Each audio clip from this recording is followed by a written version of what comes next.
For 5 years, I flew the world's most controversial billionaire around the globe in his customized Gulfstream G650ER.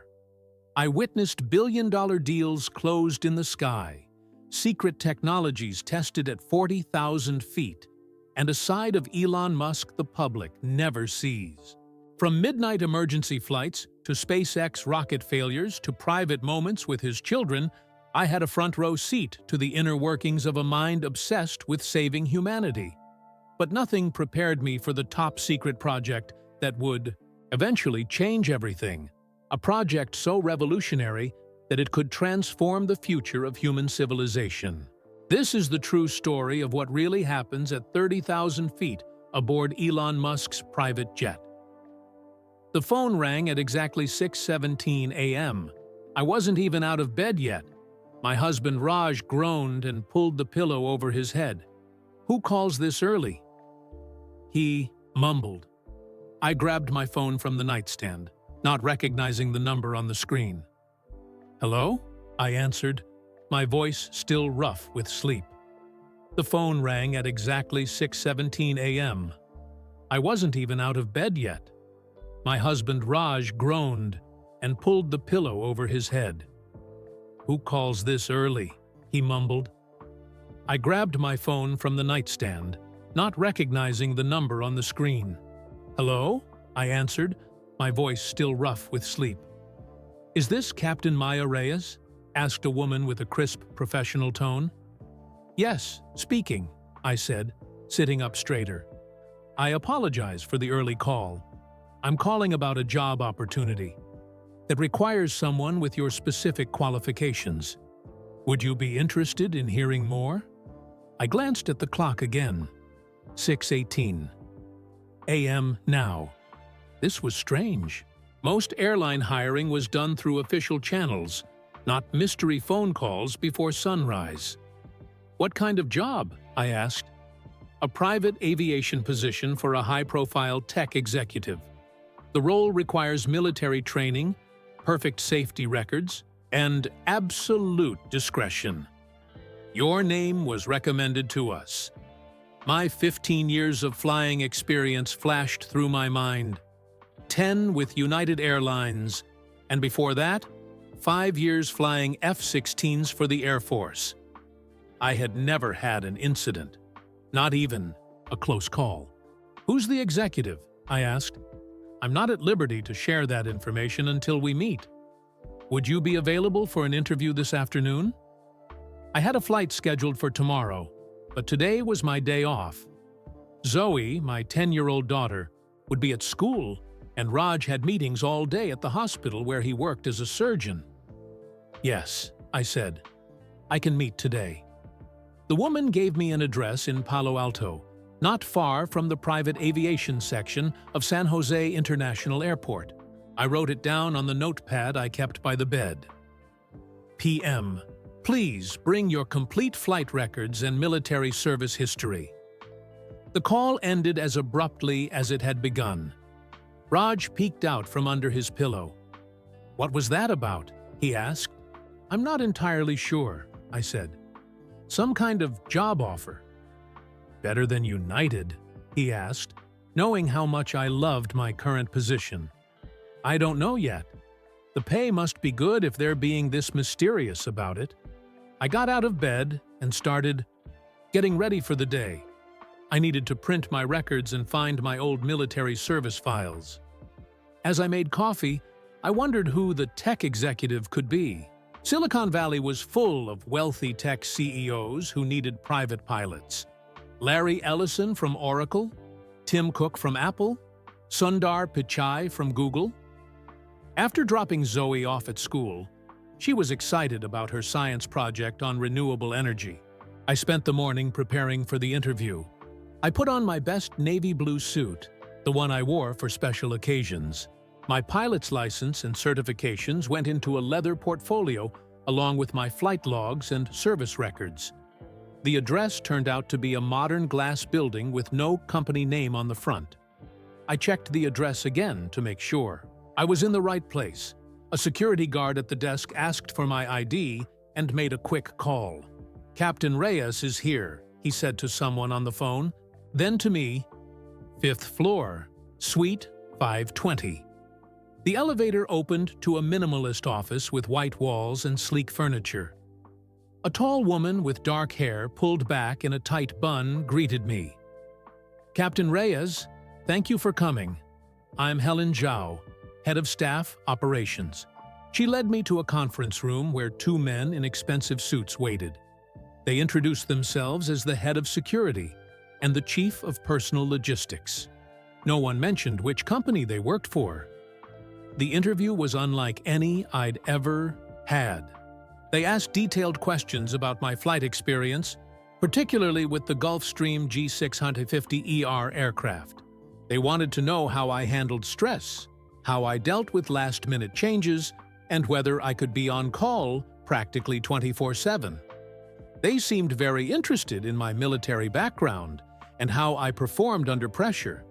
"This position requires absolute confidentiality," Helen explained. "You would be privy to sensitive business discussions and private matters. Nothing you see or hear can ever be shared." I nodded. "I understand. That's standard for private aviation." "This goes beyond standard," said the security head. "We're talking about one of the most recognized people in the world." My curiosity was reaching its peak. "I still don't know who I would be working for," I said finally. The three interviewers exchanged glances. Helen nodded. "Mr. Musk requires a new lead pilot," she said. "Elon Musk?" My heart skipped a beat. Everyone knew Elon Musk, the man behind Tesla, SpaceX, and now Twitter. The controversial billionaire who is trying to send humans to Mars and transition the world to sustainable energy. "I see," was all I could say, trying to keep my face professional while my mind raced. "There would be 2 more interviews," Helen continued.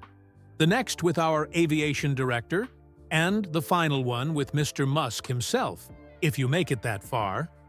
I did make it that far. The second interview, 2 days later, was with a former Air Force colonel who now managed Musk's small fleet of private aircraft. He grilled me on technical details and emergency procedures. 1 week after that first early morning phone call, I found myself at a private hangar at San Jose International Airport.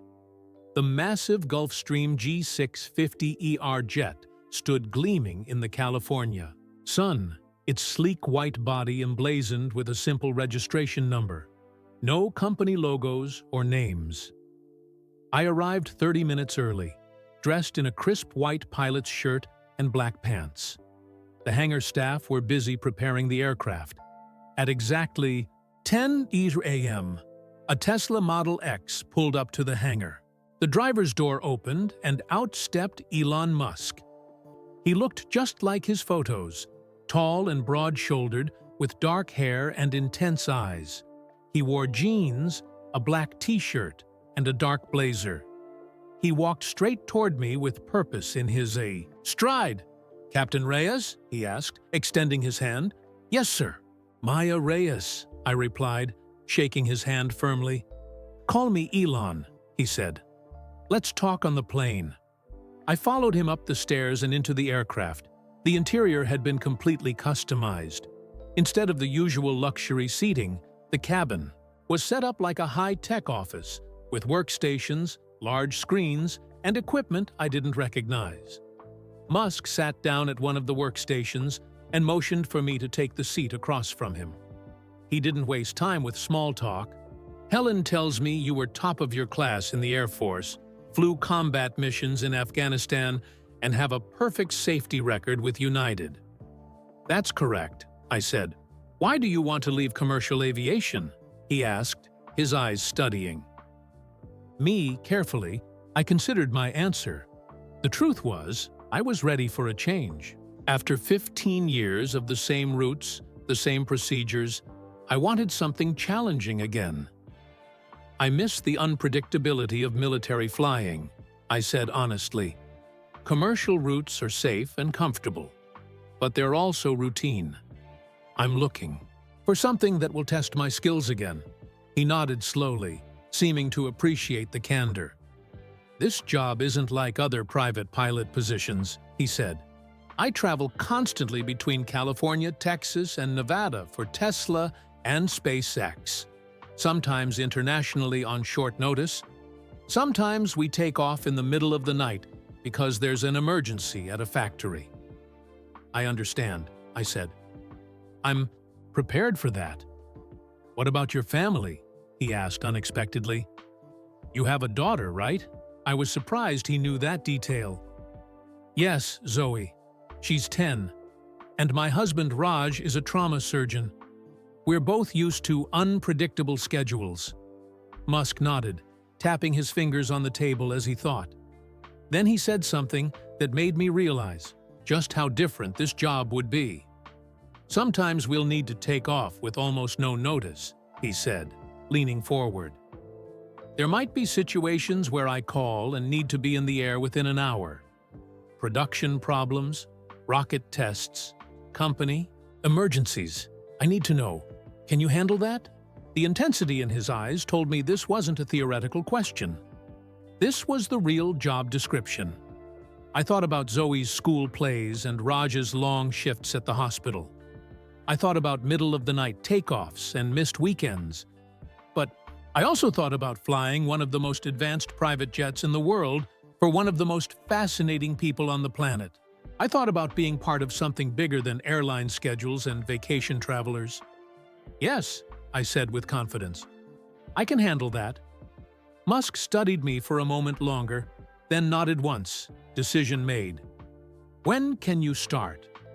I need to give United 2 weeks' notice, I replied. Make it 1 week, he said, standing up.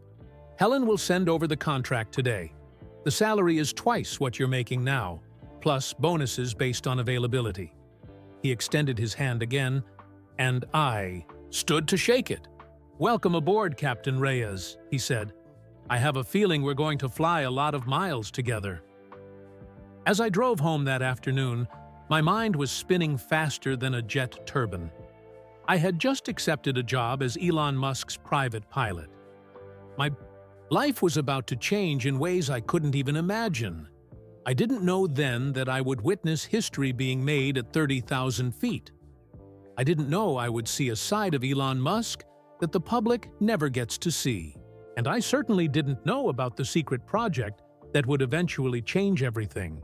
For me, for Musk, and possibly for humanity itself. But that first day, all I knew was that I needed to call Raj and figure out how to tell our daughter that Mom had a new job flying one of the world's most famous billionaires around the globe. And somehow, I needed to be ready to take off in just 7 days. That week passed in a blur. I gave my notice to United, signed the thick contract from Musk's team, after Raj, who reads everything, checked it carefully, and tried to prepare our family for the new schedule. Zoe was excited when I told her who my new boss would be. Tata Tweederayan. Rocket Man! She squealed. Can I meet him? Can I see the rockets? Maybe someday, I said, not making promises I couldn't keep. But honey, it also means I might miss some school events.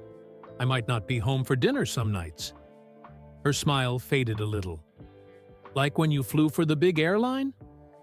Maybe more than that, I admitted. But the good part is, when I am home, I'll really be home. No 3-day trips to Chicago or overnight stays in Dallas. Raj was supportive, but concerned. The contract says you'll be on call nearly 24/7, he pointed out. How will that work long-term? I guess we'll figure it out as we go, I said, hoping I was making the right decision. My first official day as Elon Musk's pilot arrived bright and clear. I arrived at the private hangar 3 hours early to familiarize myself with the aircraft. The previous pilot, Captain Rodriguez, had retired after 7 years with Musk. He was there to hand over the operations.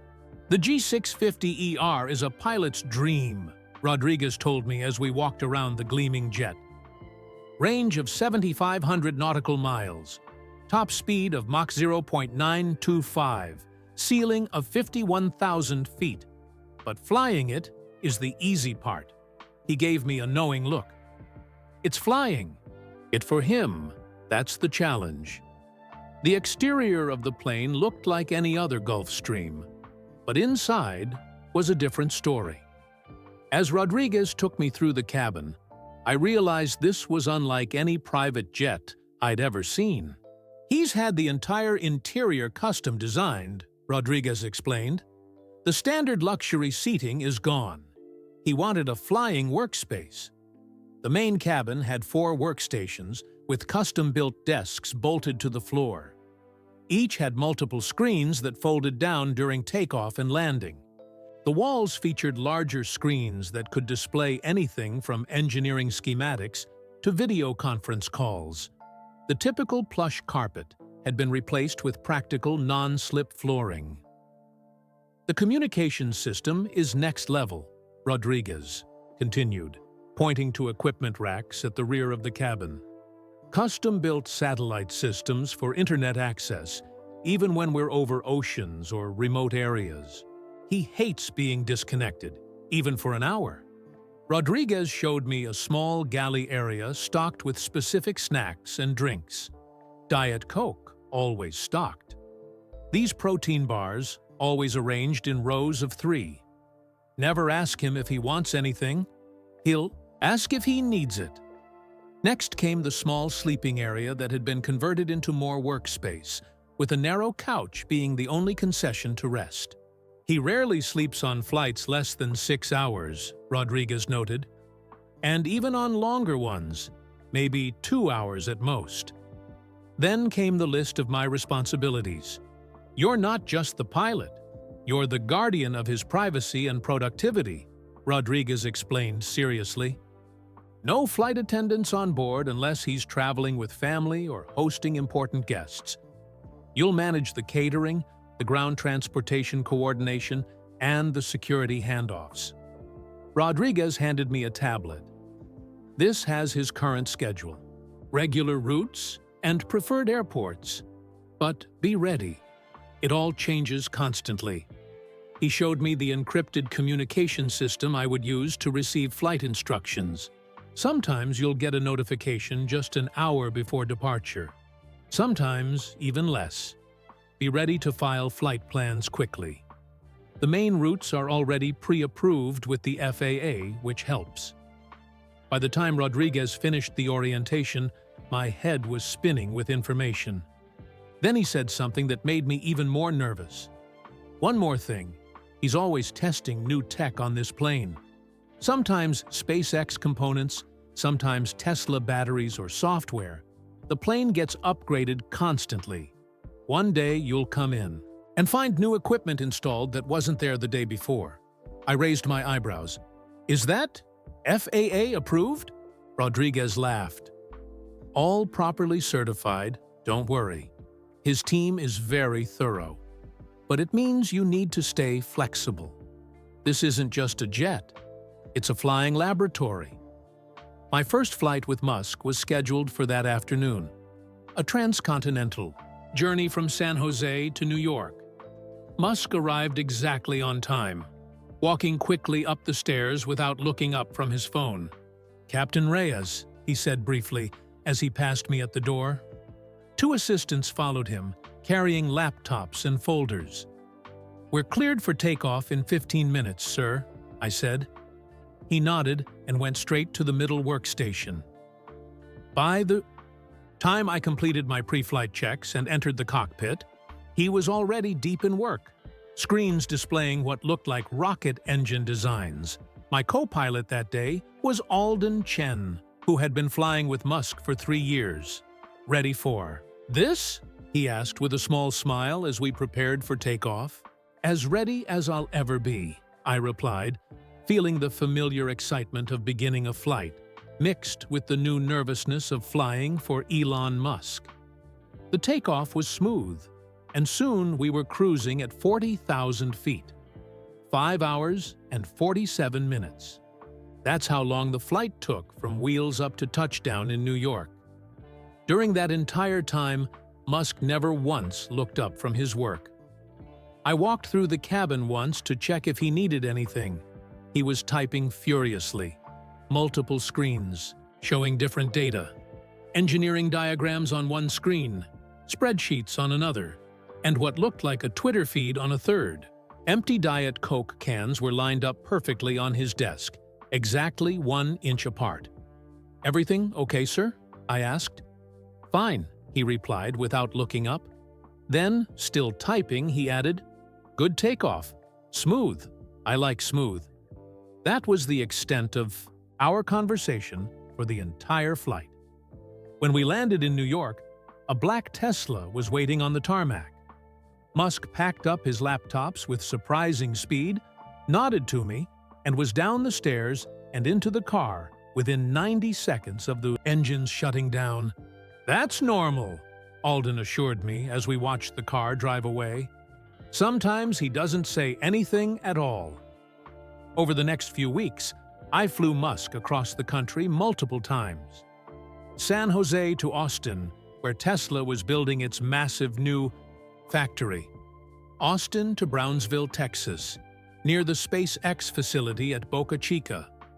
Los Angeles to Miami for meetings. Back to California. Then to Nevada to visit the Tesla Gigafactory.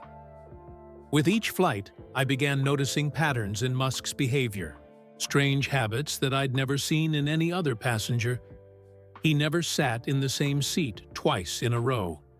He would use one workstation on the outbound flight and a different one on the return. When I asked Alden about it, he shrugged. He says it helps him think differently. New perspective or something.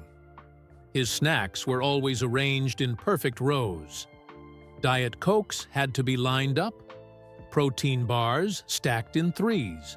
If anything was out of alignment, he would fix it before starting work. The technology on the plane changed constantly, just as Rodriguez had warned. One week, new screens appeared, thinner and brighter than before. Another week, the satellite communication system was upgraded with equipment I'd never seen outside of military aircraft. On one flight from California to New York, I noticed Musk testing what looked like a new phone, sleek, and unlike any model I recognized. He spent the entire flight typing on it, occasionally frowning and making notes in a small black notebook he always carried. After about a month in the job, I realized I wasn't just flying a billionaire around. I was witnessing the inner workings of one of the most innovative minds in the world. The plane wasn't just transportation. It was a flying office where decisions affecting thousands of employees and billions of dollars were made daily. And somehow, I had become not just the pilot, but a silent guardian of these moments, responsible for creating the bubble of safety and privacy where Elon Musk could think, work, and plan his next world-changing move. Little did I know that one of those moves would soon involve a midnight takeoff that would change everything. It happened about 6 weeks into my new job. I was sound asleep next to Raj when my special phone, the UTD, one only Musk's team had the number 4, started buzzing on my nightstand. The glowing screen showed 2:17 a.m. "Maya Reyes," I answered, instantly awake from years of military training. "Captain Reyes, this is Helen. We need the jet ready in 30 minutes. Emergency departure to Boca Chica." I was already getting out of bed and reaching for my clothes. "What's happened?" "Starship prototype issues. Mr. Musk will meet you at the hangar." The call ended. Raj was sitting up now, rubbing his eyes. "Emergency flight?" he asked. "Looks like it," I said, pulling on my uniform. "Rocket problems in Texas." Raj nodded and got out of bed too. "I'll check on Zoe. Call Mrs. Garcia next door to come over if you need to." This was our system now. Mrs. Garcia, a retired teacher who lived next door, had agreed to be our emergency backup when both of us got called away. We paid her well to be on call, and she loved Zoe. "Thanks," I said, giving him a quick kiss. "I don't know when I'll be back." 20 minutes later, I was at the hangar, running through pre-flight checks at record speed. Alden arrived shortly after, looking like he'd dressed in the dark, which he probably had. The ground crew was preparing the plane with practiced efficiency. They were used to these emergency departures by now. The fuel truck was just finishing up when a Tesla screeched to a halt outside the hangar. Musk emerged from the car looking like he hadn't slept in days. His hair was messy, and dark circles shadowed his eyes. He wore a SpaceX t-shirt, jeans, and a black jacket. He was talking rapidly into his phone as he boarded. No, that's not good enough. We need to understand why the pressure dropped during the final stage separation. Yes, I'm on my way there now. Have the entire team ready. We were in the air 8 minutes later, climbing to cruising altitude for the flight to Texas. Once we were steady, I put the plane on autopilot and glanced back into the cabin through the open cockpit door. Musk was pacing back and forth, something I'd never seen him do before. Usually, he sat at a workstation immediately. But tonight, he was moving restlessly, phone to his ear, free hand gesturing as he talked. The test was supposed to be flawless. We can't have these kinds of failures. 3 weeks before the NASA review, get me the pressure data from the last 30 seconds before failure. After about an hour, he finally sat down at a workstation and began typing furiously, screens filling with technical data and diagrams of what I recognized as SpaceX's Starship rocket. It was the massive stainless steel spacecraft that Musk was developing to eventually take humans to Mars. As we flew through the dark night sky, I witnessed something remarkable. Musk made dozens of calls, sent what must have been hundreds of texts, and worked continuously on what appeared to be rocket engineering problems. He drank 4 Diet Cokes in a row, arranging the empty cans in a perfect line. At one point, he pulled out a marker and actually started drawing on the cabin wall, which had a special whiteboard coating for exactly this purpose. He sketched rocket components and scribbled equations, talking to himself as he worked through the problem. It's the connection between the header tank and the main fuel line, he muttered. The valve is closing too slowly during stage separation. 3 hours into the flight, something even stranger happened. Mid-sentence on a phone call, Musk suddenly stopped talking. The phone slipped from his hand onto the desk. His eyes closed, and his head dropped forward. He had fallen asleep instantly, like someone had flipped his power switch off. I exchanged glances with Alden, who just shrugged as if to say, "Normal." 22 minutes later, I timed it. Musk's eyes snapped open. He picked up his phone and, without missing a beat, continued the conversation exactly where he had left off, as if there had been no interruption at all. So we need to increase the response time on the valve closure by 0.3 seconds. Get the team working on it right away. The person on the other end of the call probably had no idea Musk had been completely unconscious just moments before. We landed at the small airfield near SpaceX's Boca Chica facility just as the sun was rising over the Gulf of Mexico. A car was waiting, and Musk was off the plane and into the vehicle within moments. He didn't return for 18 hours. Alden and I used the time to rest in the small pilot's lounge at the private airfield, taking turns napping on the uncomfortable couch. When Musk finally returned that night, he looked triumphant. "Problem solved," was all he said as he boarded the plane. Back to California. That first emergency flight set the pattern for many more to come. The middle-of-the-night phone calls became a regular part of my life. Sometimes it was a SpaceX issue. Other times, it was a production problem at Tesla's factories. Occasionally, it was something to do with his other companies, Neuralink, or The Boring Company. One night in July, we got the call at 1:43 a.m. This time it was a Tesla battery fire at the Fremont factory. No one was hurt, but Musk insisted on seeing the damage himself immediately.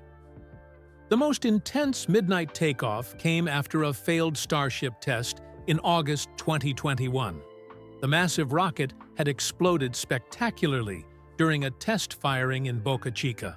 My phone rang at 11:52 p.m. "How fast can you get to the hangar?" It was Musk himself this time, not Helen. 20 minutes, I replied. "Make it 15, he said, and hung up. I was at the hangar in 14 minutes, and Musk arrived moments later. His face was a mask of intensity as he boarded the plane. This flight was different from the others. Musk didn't pace or make calls. He sat silently, staring at a video of the explosion playing on repeat on his laptop. For the first 2 hours, he barely moved or spoke. Then, something shifted. He pulled out his black notebook and began writing. He moved to the whiteboard wall and started sketching, redesigning components, re-engineering systems. By the time we landed in Texas, he had filled the entire wall with diagrams and equations. As he worked, I heard him muttering to himself, "Mars won't wait for us to be perfect. We learn from the failures, we fix it, and fly again." These midnight crisis flights revealed a side of Musk I hadn't seen during our regular daytime trips. Under extreme pressure, his focus became laser-sharp. The normally serious boss became almost manic in his determination to solve problems. Hours would pass where he seemed to forget anyone else was on the plane. During one particularly long night flight, I brought him a fresh Diet Coke and found him solving complex engineering equations in his head, speaking the numbers aloud as he worked through the calculations. Carry the 4, multiply by the coefficient of 1.8, adjust for atmospheric pressure variation. He glanced up, suddenly aware of my presence. For a brief moment, there was confusion in his eyes, as if he'd forgotten where he was. Then clarity returned. "Thanks," he said, taking the Diet Coke. Then, surprisingly, he added, "Sorry about the hour. Rockets don't know about bedtimes." It was the closest thing to an apology I'd ever heard from him. As the months passed, these urgent flights became almost routine for me. The phone would ring, and within minutes I'd be in the cockpit, ready to fly Musk to whatever crisis needed his attention. What I didn't realize then was that these emergency flights were just the beginning.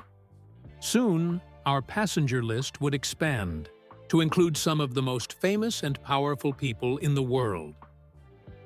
It started with tech leaders.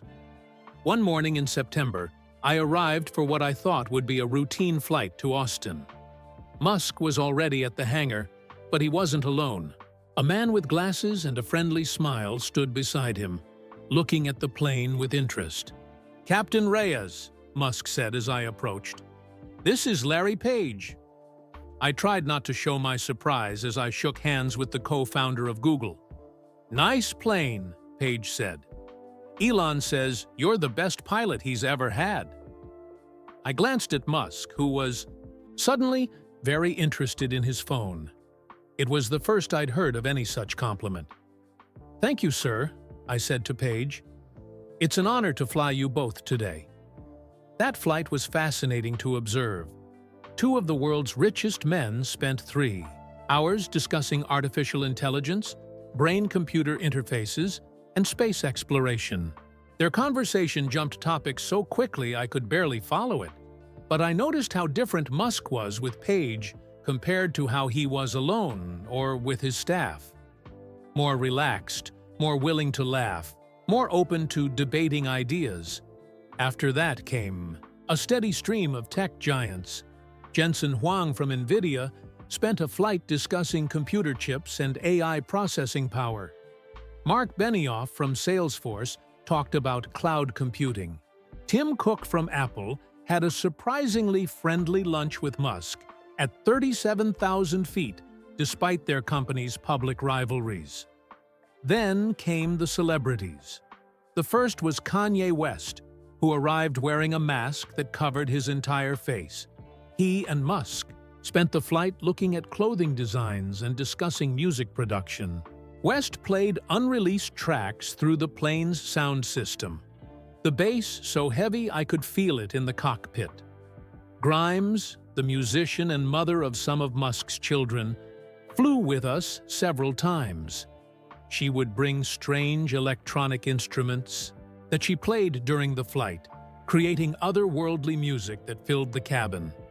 The most surprising celebrity passenger was Tom Cruise. He boarded the plane in Los Angeles for a flight to Cape Canaveral, where SpaceX was preparing for a launch. "Captain Reyes," he said, flashing his famous smile as he shook my hand. "Elon tells me you flew F-16s. I'd love to hear about that sometime." During that flight, Cruise and Musk discussed filming a movie in actual space. Not a soundstage, not special effects. They wanted to send Cruise to the International Space Station to shoot scenes for an action film. I thought they were joking, until I realized they had NASA on a conference call, working out the details. We also transported government officials, though these flights were handled with extreme secrecy. Sometimes the plane would be swept for bugs before and after the flights. The officials would arrive in unmarked cars with security details. We were never told their names, but I recognized several senators, cabinet members, and military leaders. The most intellectually stimulating passenger, in my opinion, was the famous physicist Michio Kaku.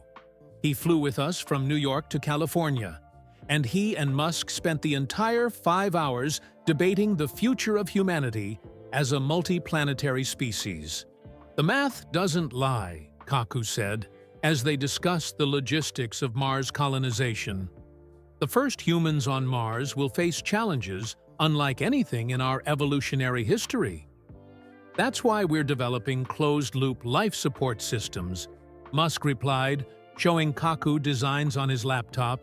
"The early habitats will have to recycle nearly 100% of their water and oxygen." I found myself lingering in the cabin more than usual during that flight, fascinated by their conversation about humanity's future among the stars. One of the most significant flights happened in early 2022, though I didn't understand its importance at the time. We picked up Jack Dorsey, the former CEO of Twitter, for a flight from San Francisco to Austin. A few months later, Musk would shock the business world by offering to buy Twitter for $44 billion. During their flight, they sat at the OTE farthest workstation from the cockpit and spoke in hushed tones. I couldn't hear what they discussed, but their body language suggested an intense negotiation. Looking back, I wonder if that was the flight where the idea of buying Twitter first took serious shape in Musk's mind. What fascinated me most about these famous passenger flights was watching how differently Musk behaved with different guests. With scientists and engineers, he was serious and focused, diving deep into technical details. With fellow entrepreneurs, he was strategic and thoughtful, discussing market trends and business models. With artists and musicians, he revealed a more playful, creative side I rarely saw otherwise. The privacy measures for high-profile guests were extensive. We would often use special call signs instead of the plane's registration number. We'd receive clearance to use private terminals and special landing permissions to avoid public areas of airports. Sometimes we'd land at military airfields to ensure complete privacy. For passengers concerned about being tracked, we would file flight plans to decoy destinations, only to change course mid-flight. The plane's ADS-B transponder, which normally broadcasts the aircraft's position, could be temporarily disabled once we were at cruising altitude, with proper air traffic control coordination, of course. The most elaborate security measures came when we transported a Middle Eastern prince whose name I was not permitted to know. Before the flight, a security team swept the entire aircraft for listening devices. During the flight, signal jammers prevented any electronic communications. Armed security personnel sat in the cabin throughout the journey. After landing, the plane was swept again before the prince departed in a convoy of identical black SUVs. Some passengers brought unusual requests. A famous pop star asked if she could bring her dog, which turned out to be a large Great Dane that spent the flight sprawled across an entire row of seats. A tech billionaire insisted that all cabin lights be set to a specific shade of blue that supposedly enhanced cognitive function.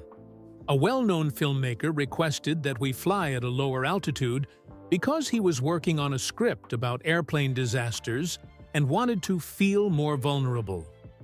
The most touching moments came when we flew children with serious illnesses as part of Musk's quiet, charitable work. These flights were never publicized, but several times a year, we would transport children and their families to special treatment centers or to fulfill their dreams of seeing rocket launches up close. During these flights, I saw yet another side of Musk, patient, gentle, and genuinely moved by the children's courage. As I flew these famous passengers around the world, I became more than just a pilot.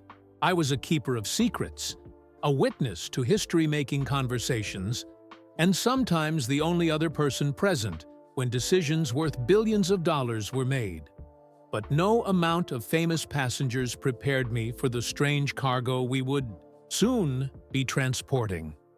Objects so valuable, so secret, or so bizarre that they required their own special protocols and security measures. The first unusual cargo arrived on a cloudy Tuesday morning.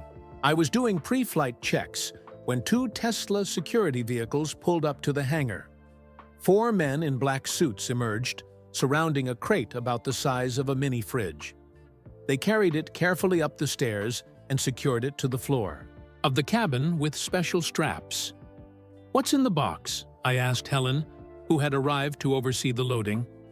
"Prototype parts for the Tesla bot," she replied. "The humanoid robot they're developing. This is the first complete head unit with the visual processing system." I had seen the Tesla bot announcement at the company's AI Day, but I didn't realize they already had working prototypes. This was cutting-edge technology that the public wouldn't see for years. 2 security officers will travel with it, Helen added. Mr. Musk wants it delivered personally to the Austin factory. Throughout that flight, the security officers never left the crate unattended. When we landed in Austin, another security team met us on the tarmac, and the crate was transferred directly to a waiting vehicle. After that first special delivery, unusual cargo became almost routine. We transported rare earth metals for SpaceX heat shields that had been specially sourced. From Australia, we carried prototype solar roof tiles between Tesla facilities.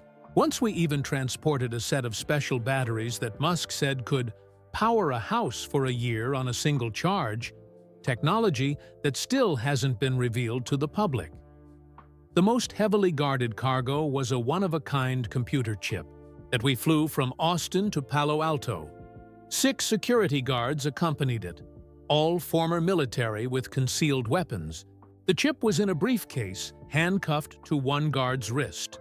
When I asked Alden about it, he whispered that it was supposedly a new AI processor that was generations ahead of anything currently available. Like something from the future, he said, "That's why the security is so tight. Industrial espionage would be a real concern." Some cargo was just plain strange.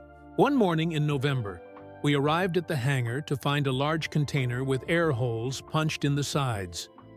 A woman in a khaki uniform stood beside it, checking instruments attached to the container. "I'm Dr. Patel from the California Raptor Center," she explained. "I'll be traveling with our special passenger today." Inside the container was a live falcon with a damaged wing. The bird was magnificent, brown feathers with white spots and fierce yellow eyes. Dr. Patel explained that Musk had purchased the Baiyi bird from the conservation center after learning it was named Falcon. "He thought it was a sign," she said. "He's paying for its full rehabilitation and building a new educational facility at a wildlife sanctuary in Florida. That's where we're headed today. Throughout that flight, Dr. Patel monitored the Falcon carefully, occasionally giving it water or adjusting its special transport container. Musk spent more time than usual away from his workstation, asking questions about the bird's care and taking photos to send to his children. "Falcon, flying on a falcon," he joked, referring to his SpaceX rockets. It was a rare moment of lightness from the usually serious executive. Not all cargo was visible or explained to me. Sometimes we transported locked cases with no labels. Once, we carried a small metal container marked with biohazard symbols. Scientists in protective gear loaded and unloaded it, and I was instructed not to ask questions. The most fascinating cargo, from my perspective, was the early Neuralink prototypes. Neuralink is Musk's brain-computer interface company, working on technology that could one day help people with neurological conditions, or even, according to Musk, allow humans to merge with artificial intelligence.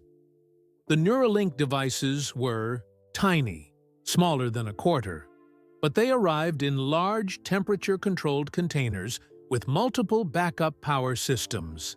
Engineers in clean-room suits would accompany the devices, monitoring them constantly. During these flights, Musk would often spend hours in detailed discussions with the engineers, examining the microscopic components under special magnifiers. "This is the future of human cognition," I overheard him tell one of the engineers.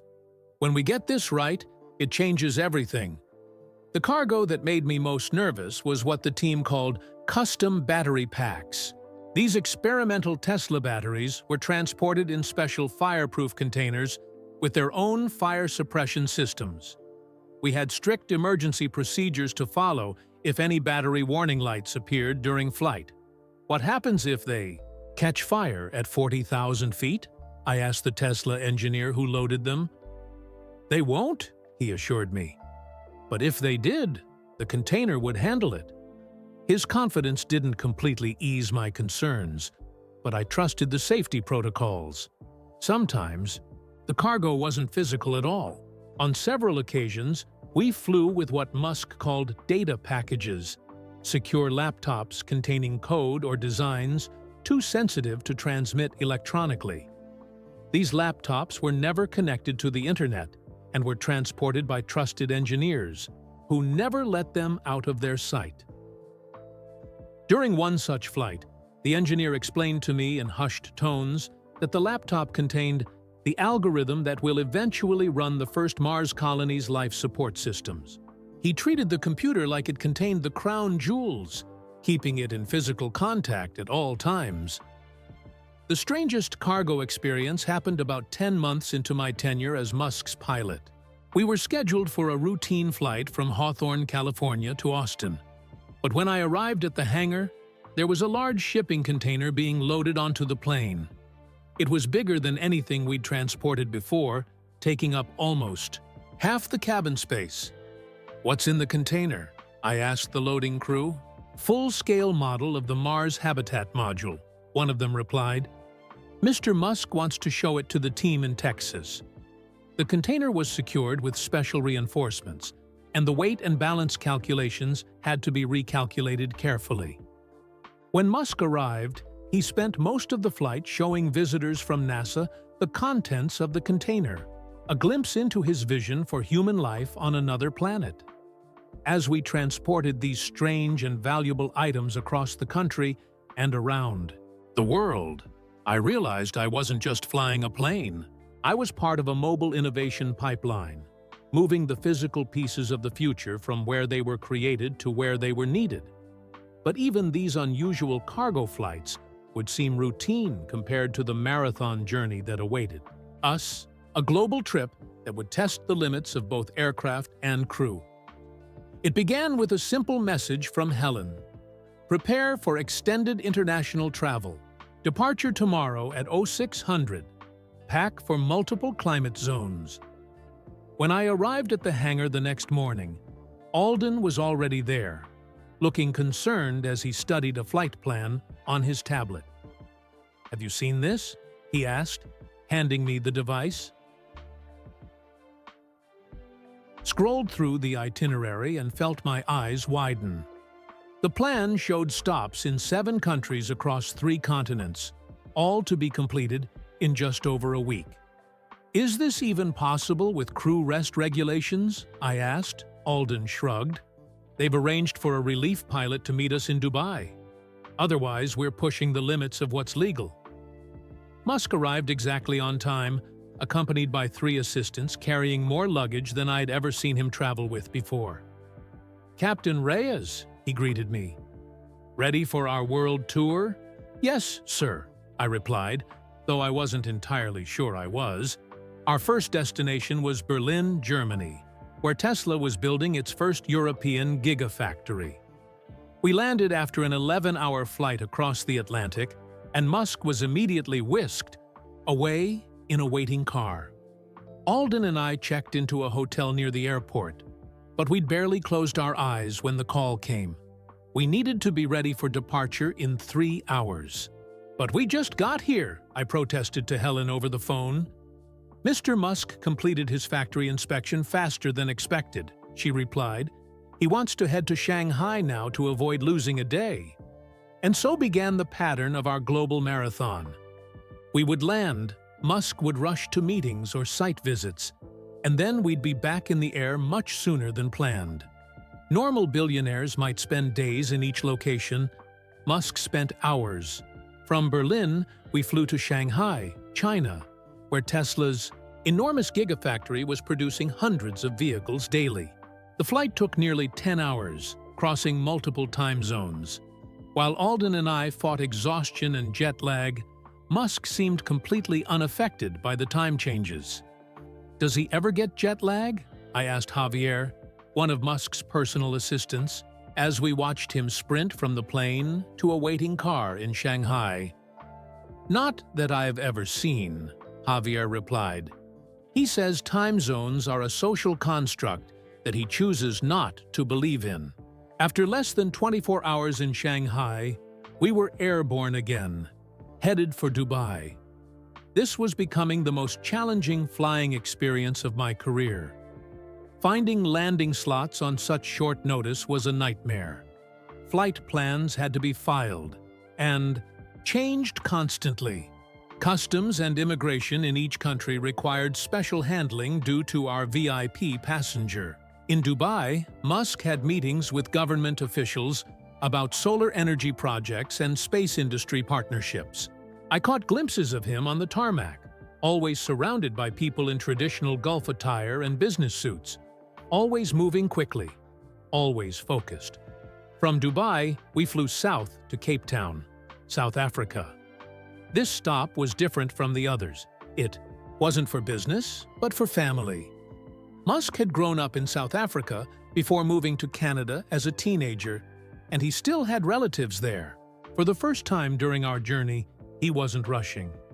We stayed a full day, and when he returned to the plane, he seemed more relaxed than I'd ever seen him. "My grandmother made us lunch," he told me unexpectedly as he boarded.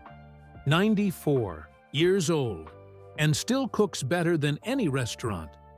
But the calm didn't last long.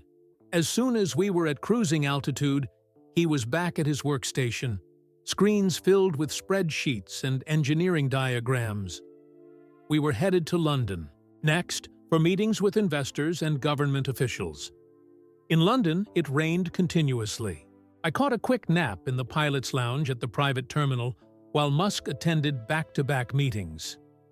6 hours later, we were in the air again, bound for Oslo, Norway, where he was speaking at an energy conference about transitioning the world to sustainable power. The pace was relentless. In 8 days, we crossed the Atlantic Ocean 3 times. We flew over the Middle East, Africa, and much of Europe. We dealt with different languages, different air traffic control systems, different fueling procedures at each airport. Throughout it all, Musk worked non-stop. During the flight from Oslo back to the United States, I left the cockpit during a stable portion of the flight to stretch my legs. It was 3 a.m. local time, and I expected the cabin to be dark with Musk finally sleeping. Instead, I found him wide awake, surrounded by 3 laptops and a tablet. On one screen was a video conference with engineers in China. On another, he was reviewing designs for what looked like a rocket component. On the third, he was writing what appeared to be a company-wide email to Tesla employees. "Need anything, sir?" I asked. He looked up, seeming surprised to see me. "What's our ETA to Austin?" "About 4 hours, sir." He nodded and immediately returned to his work. 4 tasks at once, in the middle of the night, after a week of nearly constant travel. It was during this marathon journey that I witnessed Musk make some of his most significant decisions.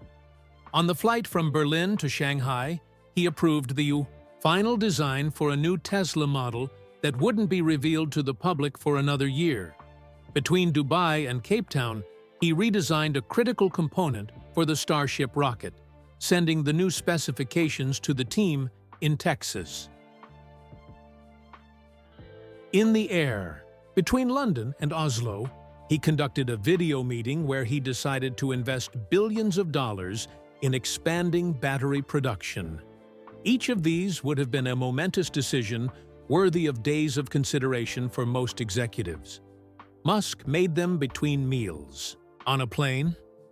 What impressed me most, however, wasn't his business decisions, but something more personal. Despite the frantic pace and constant work, Musk video chatted with his children every single day of our journey. Sometimes these calls lasted only a few minutes. Sometimes they happened at strange hours due to time zone differences. But they never missed a day. On the flight from Cape Town to London, I overheard him helping one of his sons with a math problem.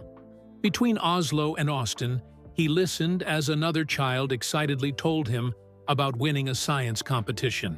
These glimpses of Musk the father, stealing moments between world-changing decisions to connect with his kids, revealed a side of him few people ever see.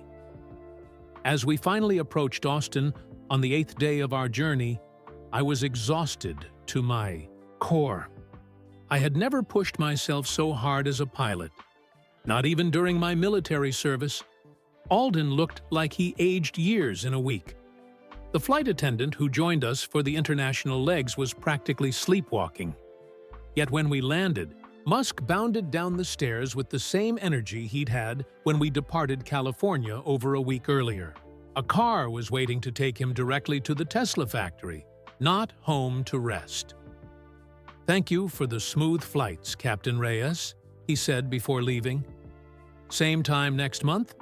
We need to do Asia and Europe again." I managed a tired smile and nodded.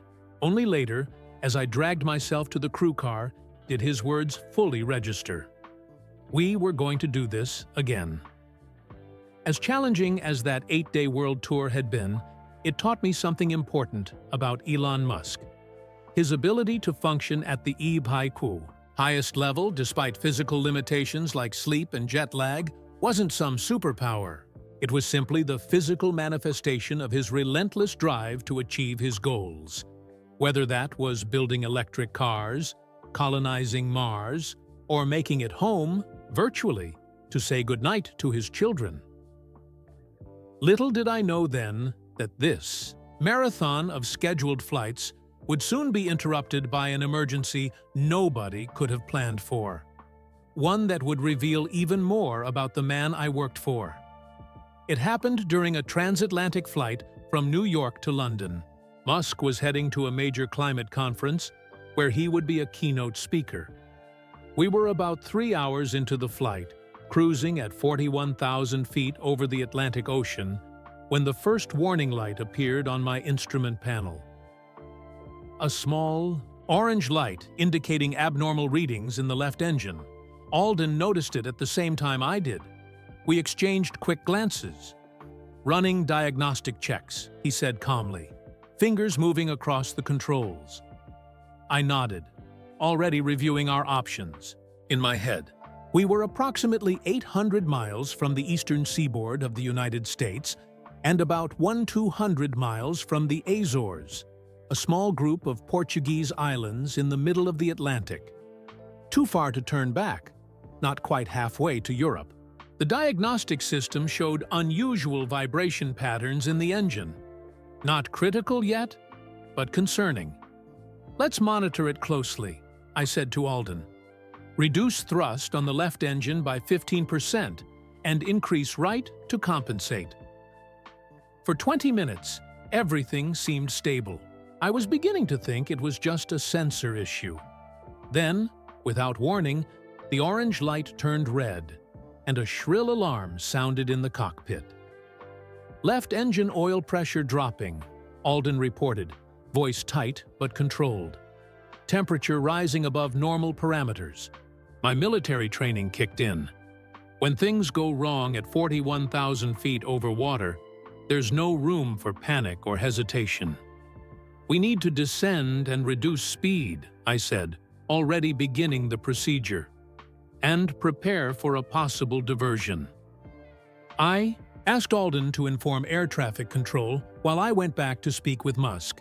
I expected to find him working as usual, oblivious to our situation. Instead, he was standing near the cockpit door, face calm but alert. "Engine trouble?" he asked before I could speak. "Yes, sir. We're having issues with the left engine. As a precaution, we may need to divert to the Azores Islands. I wanted to let you know before we change course." I braced for disappointment or frustration. After all, this would mean missing his conference. But Musk simply nodded. "Do whatever is safest," he said. "I trust your judgment." Back in the cockpit, the situation was deteriorating. The left engine was now showing signs of overheating, and the vibrations had increased. "Azores it is," I told Alden. "Let's start our descent now and reduce speed further."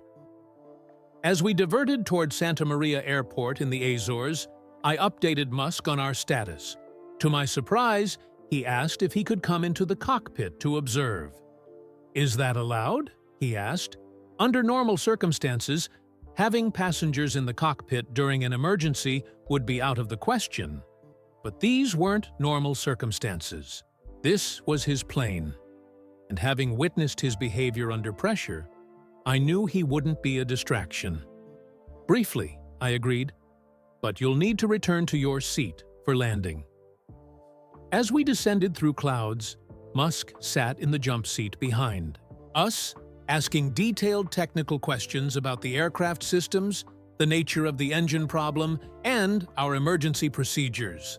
His questions were precise and thoughtful, showing a deep understanding of engineering principles, if not the specific application to aircraft.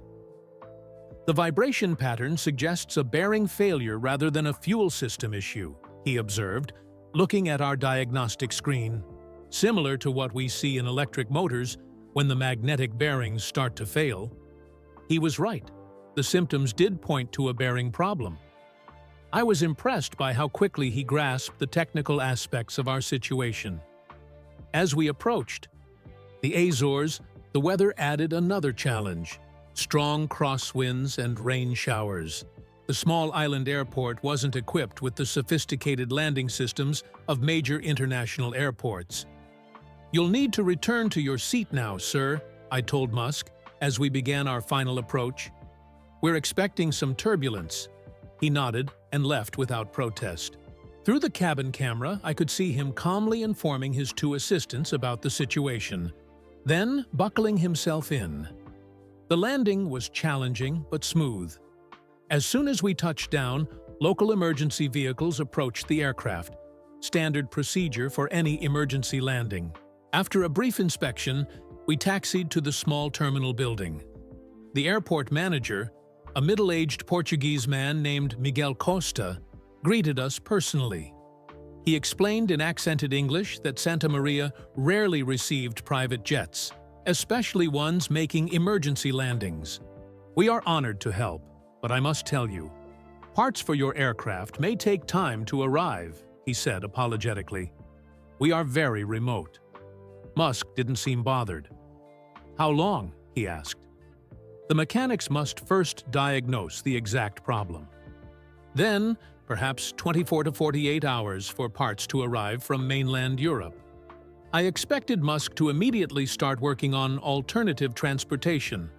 There had to be commercial flights connecting the islands to Portugal or Spain, from where he could arrange another private jet. The climate conference wouldn't wait.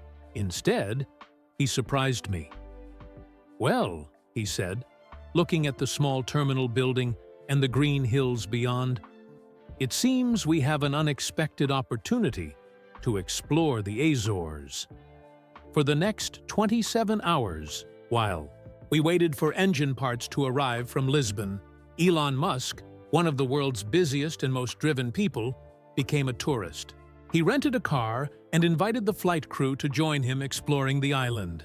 We drove along coastal roads, stopped at viewpoints overlooking dramatic cliffs, and ate lunch at a small restaurant in the fishing village of Vila do Porto, where the owner nearly fainted when he realized who his customer was. Throughout the day, Musk received constant messages and calls, but he handled them in brief bursts, then returned to enjoying the island. At one viewpoint overlooking the Atlantic, he spent 15 minutes just staring at the ocean in silence. Beautiful, isn't it? He finally said. Sometimes accidents take us exactly where we need to be. The most remarkable moment came when we stopped for fuel at a small gas station. A man washing his car nearby noticed our group and did a double take, clearly recognizing Musk. He approached hesitantly and, in broken English mixed with Portuguese, explained that he owned a Tesla Model 3 that had been shipped to the island at great expense. But no service center here, the man said sadly. Small problems, no one can fix. Musk asked what issues the car was having. The man described a persistent error message and problems with the charging port. To my astonishment, Musk asked to see the car. 20 minutes later, Elon Musk, wearing borrowed work gloves and using tools from the man's garage, was lying on his back under the Tesla, talking the owner through a series of diagnostic checks and repairs. The owner's expression of disbelief matched my own. By the time we returned to the airport that evening, Musk had spoken with local officials about renewable energy possibilities for the island, sketched ideas for a small Tesla service point to serve the handful of electric vehicles there, and gained a new perspective on how isolated communities adopt technology. We designed these systems in California and Shanghai, he told me as we walked back to our accommodations. But it's here, in places far from support infrastructure, that they're really tested. I need to remember that. The parts arrived the next day and mechanics quickly repaired the engine issue, a failed bearing, just as Musk had suspected. As we prepared for departure, Miguel Costa presented Musk with a small gift, a handcrafted model of a traditional Azorean whaling boat. To remember your unexpected visit to our islands, he said. Musk seemed genuinely touched by the gesture. He missed his climate conference, but as we finally took off for London, he remarked that the diversion had given him new ideas for Tesla's international service model. Sometimes the best thing that can happen is for plans to fail, he said, looking out the window at the islands growing smaller below us. It forces you to see things you would have missed otherwise. That emergency landing showed me yet another side of Elon Musk, one that could adapt to unexpected circumstances and find value in unplanned detours. It also revealed something about his approach to risk and problem-solving that I would remember during future challenges.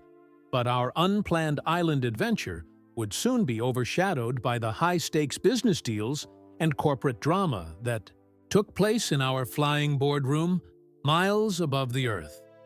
I've often thought that if the walls of our Gulf Stream could talk, they would tell stories that would shock Wall Street and Silicon Valley. Major business decisions worth billions of dollars weren't made in gleaming corporate headquarters. They happened at 40,000 feet, in a space smaller than most executives' offices. The first time I witnessed a major deal closing was about 3 months into my job.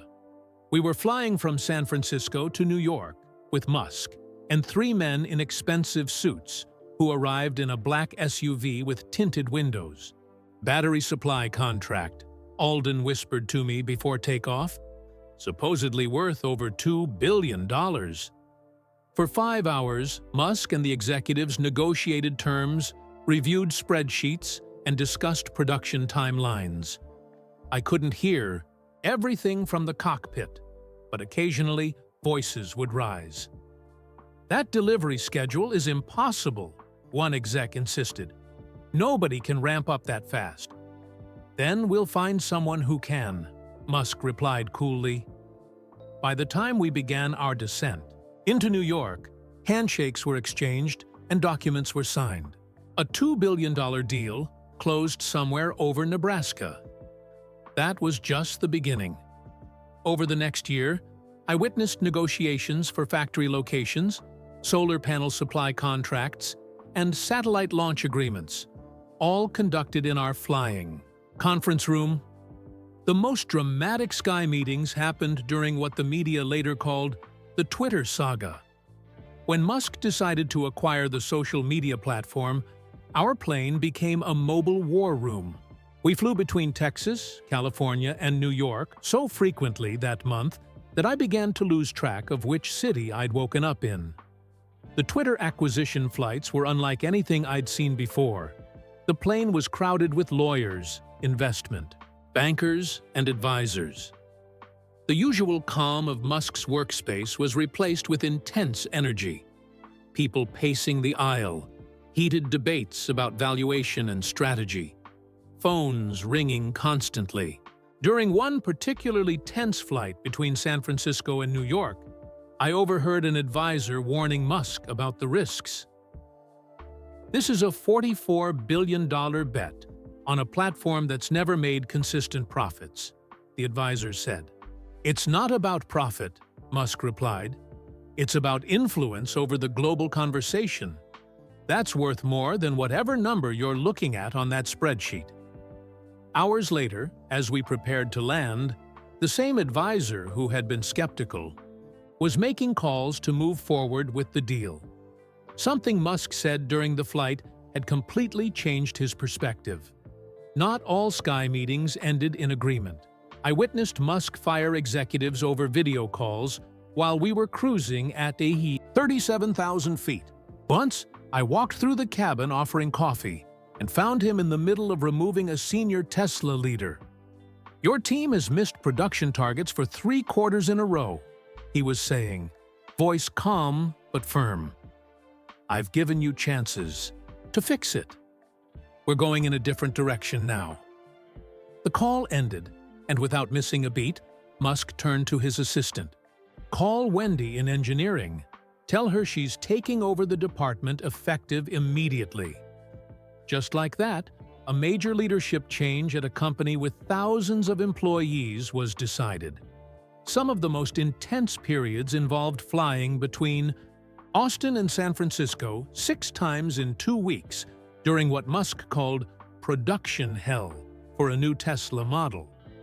Each day we would start in Austin, fly to the Fremont factory in California, where Musk would spend hours on the production line, then fly back to Austin the same night. During these flights, Musk worked continuously. He would exit meetings at the factory, board the plane still on phone calls, work throughout the entire flight reviewing production data, land, drive directly to the Austin factory, work through the night, then repeat the whole cycle the next day. "How does he do it?" I asked Javier, his assistant, during one of these marathon sessions. Javier shrugged. "I've worked for him for 3 years, and I still don't know. I've never seen him hit a wall like normal people do." The Twitter acquisition created the most dramatic Sky meeting of all. We were flying from Austin to San Francisco when Musk received news that Twitter's board was pushing back against his offer. What followed was 4 hours of non-stop calls, strategy sessions with lawyers, and financial discussions with bankers. The cabin became a scene from a business thriller movie. Musk paced the aisle, phone to his ear, as his team huddled around the main workstation running numbers and drafting responses. At one point, he told his team, "Make it clear, we're prepared to launch a tender offer directly to shareholders if the board doesn't act in their interest." By the time we landed, the entire Twitter takeover strategy had been recalibrated. Decisions that would normally take boardrooms full of executives days or weeks to make had been handled in hours at 40,000 feet. These sky meetings weren't always about acquisitions and firings. Sometimes they involved product decisions that would affect millions of users. During one flight, Musk and his team completely redesigned a key feature of a Tesla software update that was scheduled for release the following week. "It's not intuitive enough," he insisted, sketching a new interface design on his tablet. "If my mom can't figure it out immediately, it's too complicated." The engineers on the video call pushed back, explaining that the change would require delaying the release. "Then we delay it," Musk said firmly. "We ship great products, not mediocre ones on schedule." What fascinated me most about these sky meetings was how Musk used the confined space and uninterrupted time of our flights as a tool. There were no distractions, no employees popping in with questions, no facility issues to address. Just focused decision-making in a small aluminum tube hurling through the sky. "I get more done in 4 hours on this plane than 2 days in the office," I once heard him tell a new employee who was flying with us for the first time. No escape until we land. Forces focus. After nearly 2 years as Musk's pilot, I came to realize that our Gulfstream wasn't just transportation. It was perhaps his most important office. The place where he made decisions that would shape the future of multiple industries and technologies. But despite witnessing all this high-stakes business drama unfold before my eyes, I still felt like I was seeing only one side of Elon Musk: the driven executive, the demanding boss, the strategic businessman.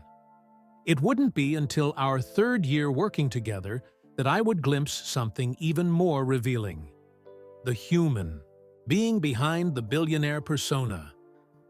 The first crack in the armor happened after a failed rocket launch. We were flying back from Cape Canaveral after a Falcon Heavy rocket had exploded shortly after liftoff. The mission had been carrying a valuable satellite for a major client. Now lost.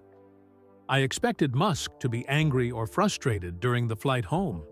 Instead, when I walked through the cabin to check if he needed anything, I found him staring out the window at the clouds below. When he turned, I was shocked to see his eyes were red. He had been crying. He quickly wiped his face and straightened up when he noticed me. "Sorry to bother you, sir," I said, pretending not to notice. "Just checking if you needed anything." "We're good, thanks," he replied, his voice slightly rough. After a pause, he added, 300 people worked 7 days a week for 9 months on that project. Some of them missed holidays with their kids to meet the deadline. That's what hurts the most." It was the most personal thing he'd ever said to me. Not about the millions of dollars lost or the setback to SpaceX's reputation, but about his team's sacrificed time. After that flight, I began noticing other glimpses of humanity that contradicted his public image as a cold, numbers-driven executive. There was the time he spent 4 hours on a video call with his children, helping them build a complex Lego set. He had the exact same set on the plane, and they built it together, piece by piece, across thousands of miles. "Dad, you put the blue piece in the wrong spot," one of his children called out, and Musk laughed as he fixed his mistake. "Engineering runs in the family," he told me afterward with unmistakable pride.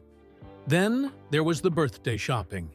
About a week before each of his children's birthdays, Musk would have his assistants bring dozens of potential gifts onto the plane.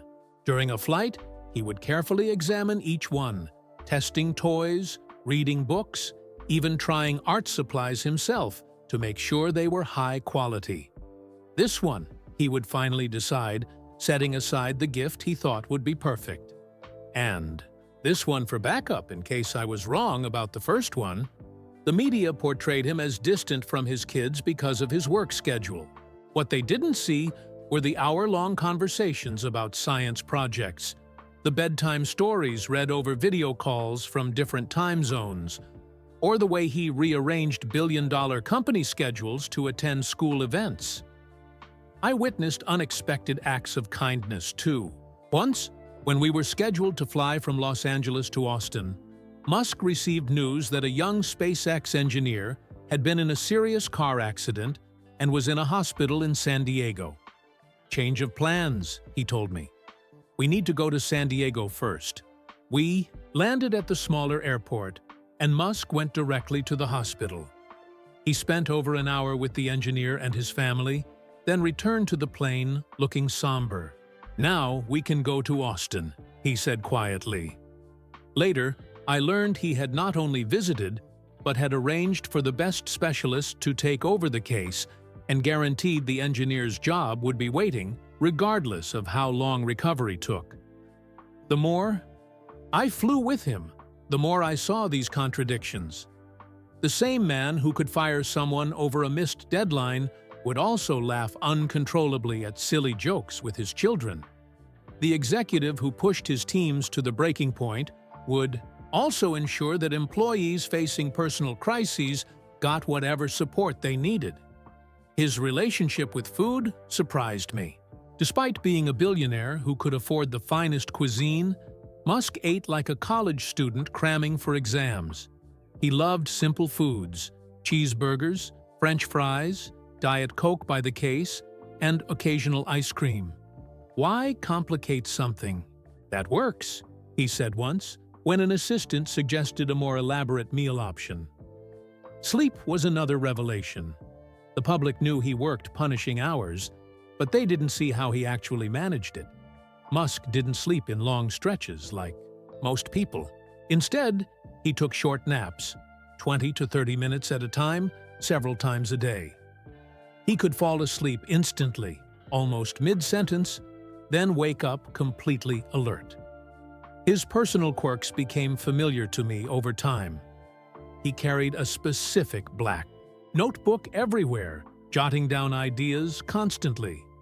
He never wore matching socks, claiming it was a waste of time to pair them. He had an uncanny memory for numbers and technical details, but sometimes forgot people's names moments after meeting them. During our third December together, we were flying back from a factory visit when Musk asked about my holiday plans. "Staying home with family," I told him. "My daughter has a big part in the school holiday show." He nodded, then asked, "How old is she now? 12? 13, I corrected, surprised he remembered she existed at all. "13's a good age," he said. "Old enough for real conversations, young enough to still think parents know something." He smiled briefly, then added, "Don't miss the show. Work can always wait. Family can't." Coming from a man known for his punishing work ethic, the advice struck me deeply. Perhaps the most humanizing moment came when we had to divert a flight due to weather. We ended up at a small airport in Tennessee for several hours, waiting for storms to clear. With nothing to do, Musk and I ended up talking about Mars. Chief, the technical details of getting there. The human experience of what it might be like to live on another planet. "Would you go?" he asked me. "If you could take your family and had a reasonable chance of survival?" "I don't know," I answered honestly. "Would you?" He looked out at the rain lashing the windows. "In a heartbeat," he said softly. "Even with all the risks. To look up at the night sky and see Earth as a blue star. To know you're the first generation of humans to live on 2 planets." His voice trailed off. "But you have so much here," I said. "Your companies, your influence. All of that is just a means to an end," he replied. "The point isn't to be the richest person on Earth. The point is to extend consciousness beyond Earth, to spread life to another world before something happens to this one." For a moment, I saw not the businessman or the demanding boss, but the dreamer, the person who was working himself to exhaustion not just for profit or fame, but for a vision of humanity's future that drove everything he did.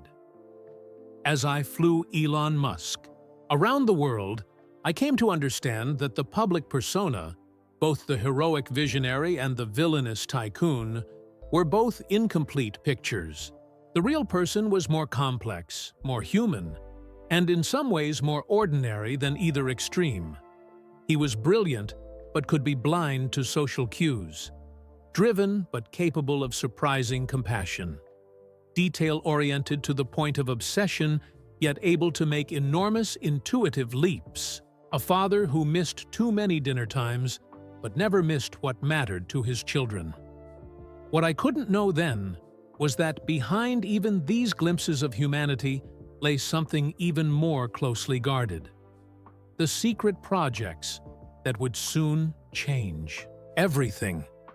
Looking back, the clues were there from the beginning.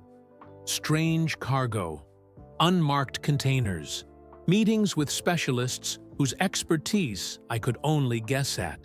But it wasn't until my 4th year as Musk's pilot that I began to piece together what was happening behind the scenes. It started with a flight to a remote location in the Nevada desert. Not the gigafactory outside Reno, somewhere much more isolated. We landed on a private airstrip with minimal facilities, surrounded by nothing but dust and mountains. A small group waited for us, scientists and engineers based on their conversation, though they wore no company logos or identification. They loaded several large metallic cases onto the plane, each secured with biometric locks that only Musk could open. Prototype phase successful, one of them told Musk as they shook hands. Ready for integration testing when you are. During the flight back to Texas, Musk opened one of the cases while his security team ensured no cameras were active anywhere on the plane. Inside was what looked like a thin metallic circlet, smaller than a headband, with microscopic connections along its inner surface. "Neural interface?" I heard one of his technical advisors ask. "Generation 3, Musk replied. "First one that doesn't require surgical implantation." I tried not to stare, but it was difficult not to connect this to Neuralink, his brain computer, interface company. What I was seeing, however, looked years beyond anything publicly announced. This became a pattern. On flights without other passengers, Musk would sometimes review or test technologies that seemed to come from the future rather than the present. Once, after a long flight from Singapore, I entered the cabin to check if he needed anything before landing. He was wearing what looked like ordinary glasses, but he was moving his hands in the air as if manipulating invisible objects. "Sorry," he said, quickly removing the glasses when he noticed me. Prototype. Not ready for anyone to see. Yet. Another time, I glimpsed what looked like building plans on his screen. Massive structures with unusual designs. At first, I thought they were for Earth-based projects, but then I noticed atmospheric specifications at the top of the document. Mars Surface Habitat Module. Atmospheric pressure 6.518 kPa. These weren't concepts or someday projects. They had material lists, construction timelines, and testing schedules. Musk was actively building the infrastructure to live on another planet. The security around these projects was unlike anything I'd seen before. Special tablets that only worked at certain altitudes, documents that disappeared from screens after specific viewing times, meetings where everyone placed their phones in signal-blocking bags. During one flight from Austin to Los Angeles, a team of AI researchers joined us. Their conversation was carefully coded, but I gathered they were discussing safeguards for artificial intelligence systems far more advanced than what was publicly known. The containment protocols worked in all test scenarios, one researcher reported. Even with accelerated learning parameters, the boundary limitations held. Good, Musk replied, but we need to test it against more creative escape attempts. If it thinks like we do, we'll never contain it. They spoke about AI with a mix of excitement and caution that made it clear this wasn't about making better chatbots or recommendation algorithms. This was about managing something that could think independently. The most secretive project seemed to involve energy. Occasionally, Musk would travel with a team of physicists who spoke in hushed tones about power density, containment fields, and reaction stability. Once, I overheard a fragment that made me freeze at the controls. Current output is sustaining at 400% of input energy. If they were talking about what I thought they were, some form of fusion or another energy breakthrough, it would change civilization's trajectory completely. Unlimited clean energy would transform everything from transportation to manufacturing to quality of life across the globe. I never asked questions about what I overheard or saw. That wasn't my role. But sometimes Musk would volunteer small insights, perhaps knowing that as his pilot, I was already exposed to more secrets than most. We're about 15 years ahead of where the public thinks we are on brain interfaces, he told me once as we flew over the Pacific. The hardware exists. Now it's just software and human testing. Another time, after a meeting with robotics, engineers, he remarked, the factory of the future will have 2 employees, a human and a dog. The human's job is to feed the dog. The dog's job is to keep the human from touching the equipment. When I laughed, thinking it was a joke, he added, I'm only half kidding. We're closer than people realize. These glimpses into secret development made me understand something profound about Musk that few people grasp. While the public sees his companies as separate ventures, electric cars, rockets, satellites, brain implants, social media, from the inside, I could see they were all connected parts of a larger vision. Tesla wasn't just about electric vehicles. It was about establishing sustainable energy systems for Mars colonies. SpaceX wasn't just about launching satellites. It was about developing the transportation infrastructure for multiplanetary civilization. Neuralink wasn't just about helping people with paralysis. It was about creating interfaces that could one day upload human consciousness. Everything connected to everything else in Musk's mind. He was building a technological ecosystem piece by piece, each company solving one part of the puzzle. Sometimes, the secret nature of these projects created strange situations. Once, we were scheduled to fly to Washington, D.C. for what I assumed were government meetings. At the last minute, the flight was canceled, and Musk disappeared for 3 days. When he returned, he looked both excited and troubled. Good news and bad news, he told his chief of staff as they boarded for our next flight. They agree the technology works, but they want exclusive military applications first. And you said, his chief of staff asked. I said no. If we develop it, it goes to civilian use first. Period. I never learned what technology they were discussing, but it was clear Musk was drawing ethical lines around his inventions.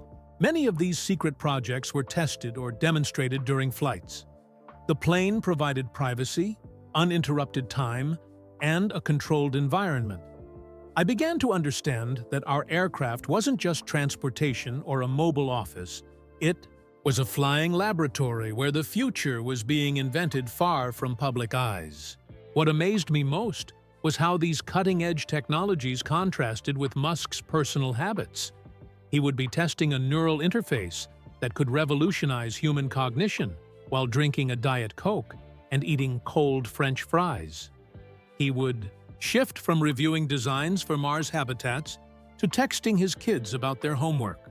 The man planning humanity's multiplanetary future often forgot to bring a jacket when it was cold.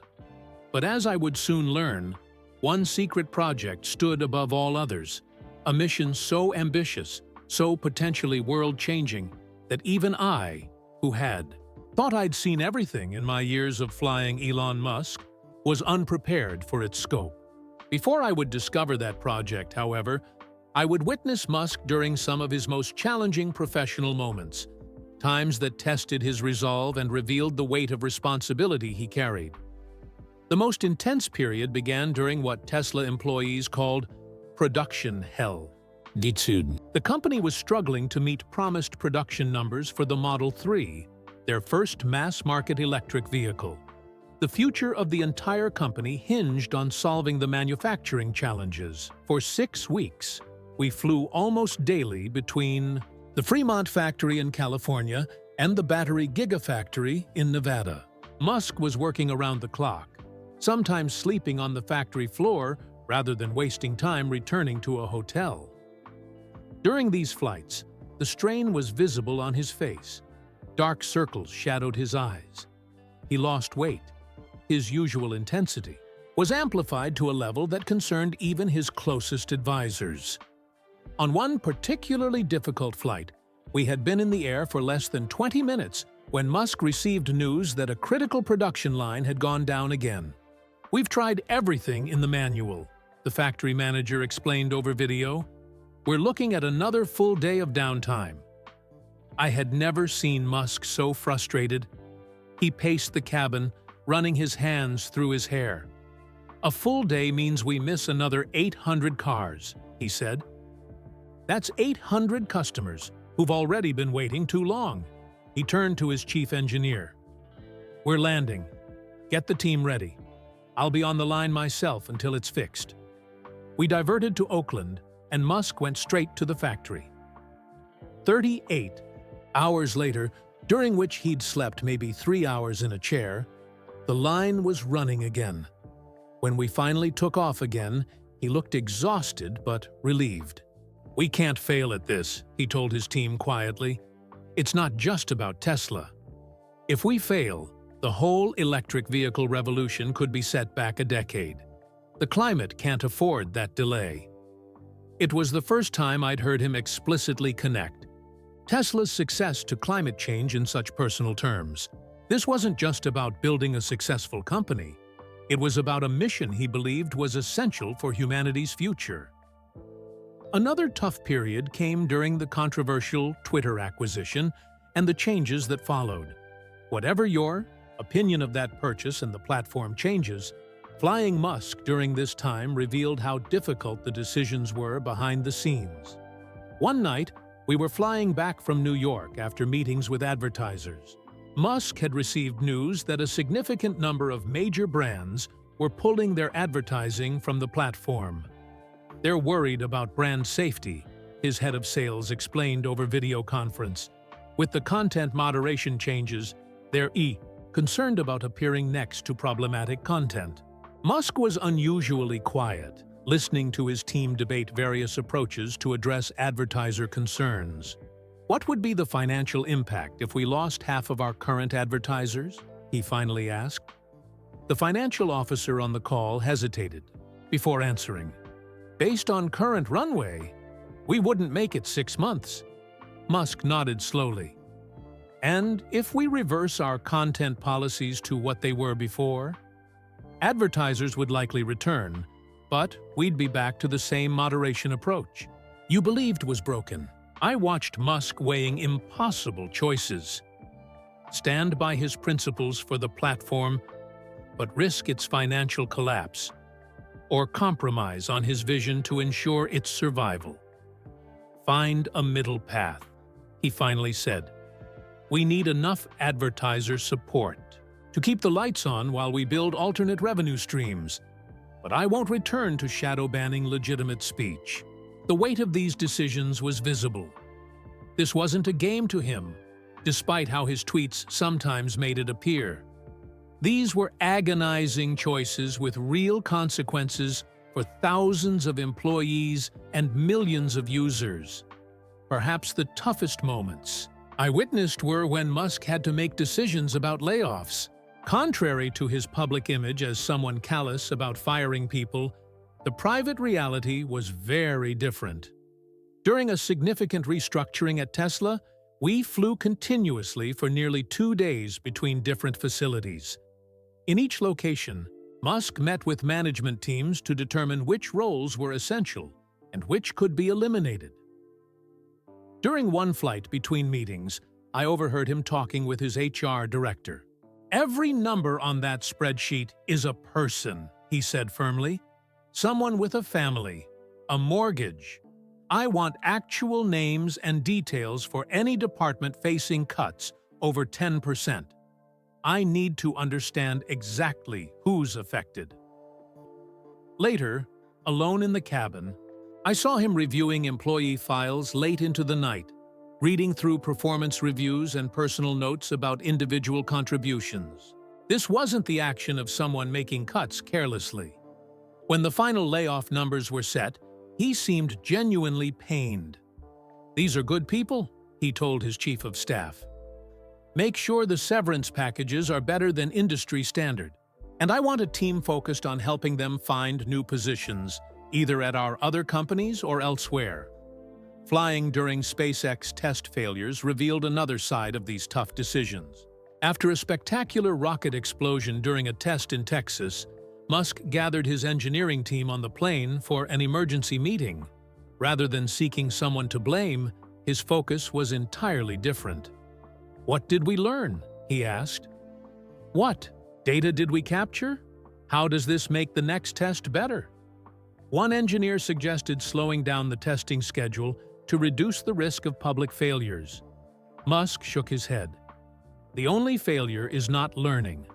Rockets exploding during testing isn't failure, it's engineering. We test to find the breaking points." This perspective, that visible failure was an acceptable part of progress, ran counter to how most corporate leaders operate. Most CEOs I'd encountered in my commercial pilot days would have been horrified at the public relations damage of exploding products. Musk seemed genuinely unconcerned about that aspect, focused instead on the technical lessons. All these challenging moments revealed something important about Elon Musk that the public rarely sees: the emotional toll of leadership. Behind the confident tweets and bold public statements was a person making agonizing decisions that affected thousands of lives, carrying the weight of companies working on civilization-scale problems. One night, on a long flight over the Pacific, I found him still awake at 3 a.m., staring out the window at the moonlight reflecting off the ocean below. "Can't sleep?" I asked, offering him a fresh Diet Coke. "Too many people counting on the right decisions," he replied quietly. "Too much at stake to get it wrong." It was a rare moment of vulnerability from someone who typically projected nothing but certainty. For just a brief moment, I glimpsed the burden he carried, not just for his companies and employees, but for the ambitious future he was trying to build. What I didn't know then was that all these tough moments, the production challenges, the platform battles, the staffing decisions, the technical failures, were preparing him for something even bigger. A project so potentially transformative that it would make everything else seem like a mere warm-up exercise. Looking back on my 5 years as Elon Musk's pilot, I've come to understand things about him that few people ever see. I've witnessed the contradictions that make him one of the most complex figures of our time. I've seen his genius, the ability to understand technical problems across multiple fields, from rocket engineering to artificial intelligence to battery chemistry. During flights, I watched him absorb complex data, identify the core issues instantly, and propose solutions that his teams of specialists hadn't considered. But I've also seen his blind spots. The same brilliant mind that could redesign a rocket engine sometimes couldn't understand why a tweet might upset people. His brain seemed perfectly wired for physics and engineering, but sometimes struggled with the messier realm of human emotions and social dynamics. I've seen his compassion, the private support for employees in crisis, the genuine concern for children affected by disease, the deep worry about humanity's future. But I've also seen his coldness, the quick dismissal of ideas he deemed foolish, the impatience with those who couldn't keep up, the willing sacrifice of work-life balance, both his own and others, in service of the mission. Perhaps most importantly, I've seen his purpose. Behind the companies, the wealth, and the fame, Elon Musk is driven by problems he believes threaten humanity's existence and potential. Climate change, the need for humans to become multiplanetary, the risks of unchecked artificial intelligence. These aren't just business opportunities to him. They're existential challenges that keep him working 80-hour weeks and pushing everyone around him to do the same.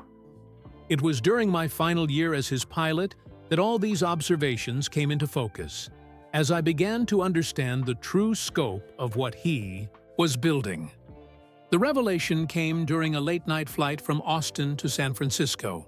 We were alone on the plane, except for one of his most trusted technical advisors, Dr. Eliza Chen. They were reviewing progress on what they called Project Prometheus. The integration testing is complete, Dr. Chen was saying.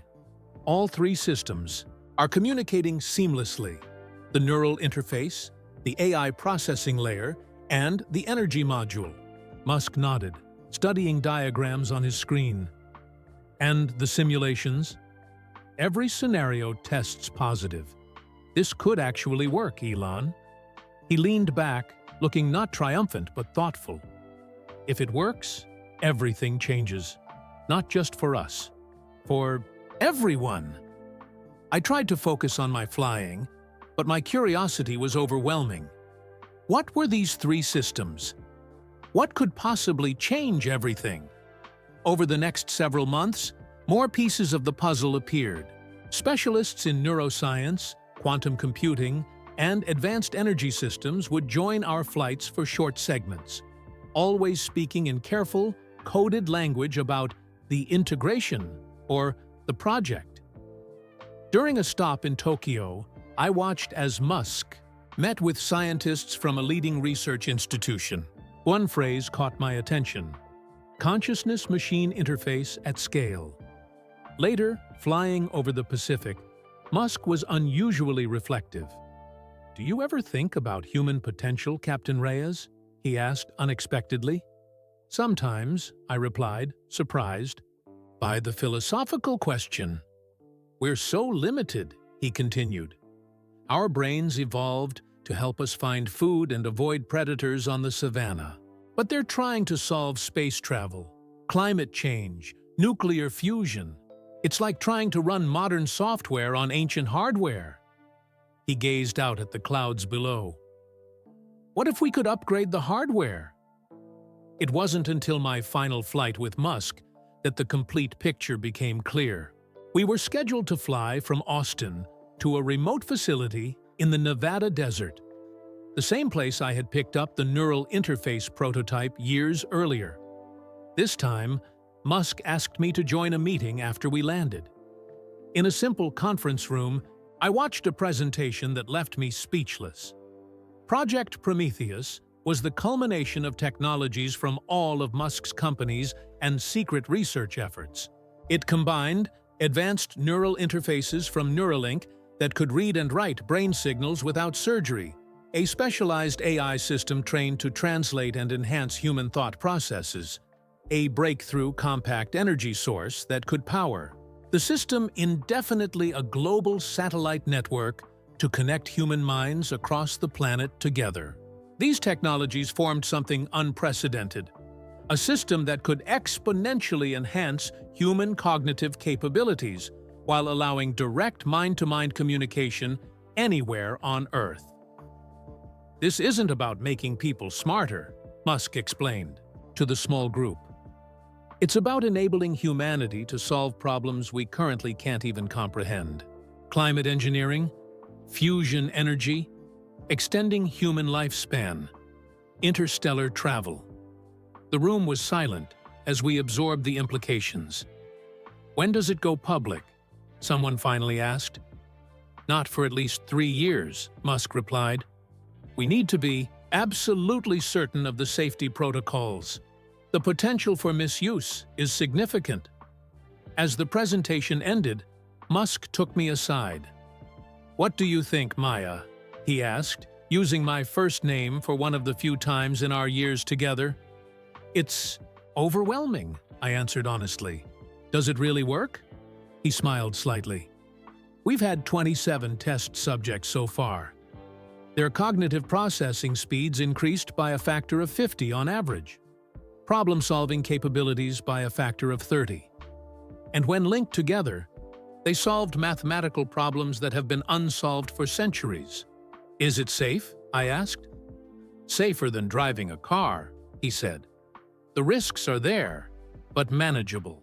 As we walked back to the plane for our return flight, Musk was unusually quiet. Finally, as we reached the airstrip, he turned to me. I'll need good people for the next phase, he said. People I can trust absolutely. Your military background, your technical understanding, your discretion over these years, you'd be an asset to the project. I stopped walking, stunned. Are you offering me a job? A purpose, he corrected. This will be bigger than any company.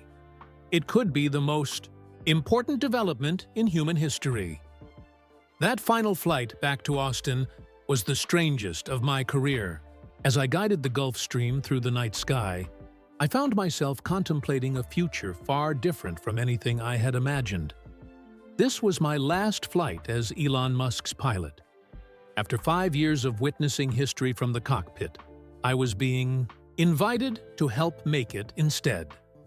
As we began our descent into Austin, Musk joined me in the cockpit, watching the city lights grow larger below us. We're landing, I said, both literally and metaphorically.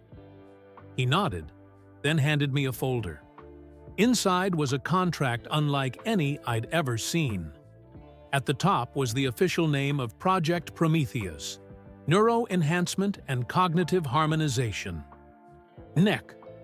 The last page had a single line for my signature and a handwritten note from Musk. Are you ready to help save humanity? As the wheels touched down on the runway, I had already made my decision. What happens next?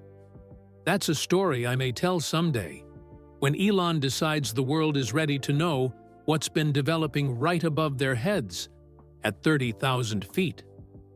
That was the end of Elon Musk's private jet pilot reveals what really happens at 30,000 feet. I hope you enjoyed this journey into the imagined world of Elon Musk's private travels and secret projects. Where are you listening from? Whether you're from New York, Tokyo, London, or anywhere in between, I'd love to hear your thoughts in the comments below.